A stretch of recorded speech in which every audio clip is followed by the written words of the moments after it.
આ વચ્ચે એક મોટા સમાચાર કેબિનેટ બેઠકમાં પાક નુકસાનીનો રિપોર્ટ રજૂ કરવામાં આવ્યો છે। બેઠકમાં મંત્રીઓ દ્વારા પોતાનો સર્વે રિપોર્ટ રજૂ કરી દેવામાં આવ્યો છે।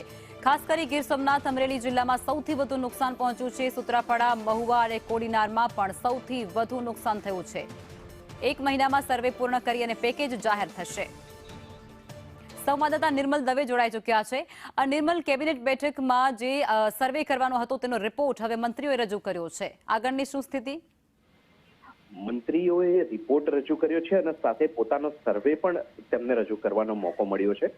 મંત્રીઓને અલગ અલગ વિસ્તારની જવાબદારી સોંપી હતી અને જવાબદારીને આધીન તેઓ જગ્યા પર પહોંચ્યા પણ હતા।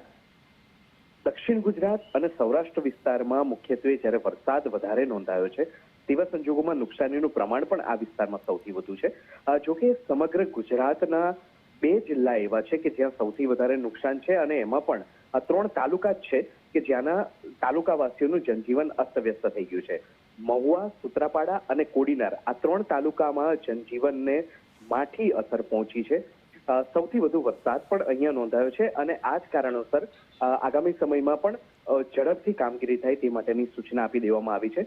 કેબિનેટ બેઠકમાં નિર્ણય લેવામાં આવ્યો છે કે સૌથી વધારે ઝડપથી બને એટલું શક્ય ઝડપી રીતે તમામ નિરાકરણ લાવવામાં આવે, તમામ સમસ્યાઓ દૂર થઈ શકે એ રીતે સર્વે પ્રક્રિયા કરવામાં આવે અને 1 મહિનાની અંદર જ રાહત પેકેજ જાહેર થઈ જશે તે પ્રકારની જાણકારી મળી રહી છે।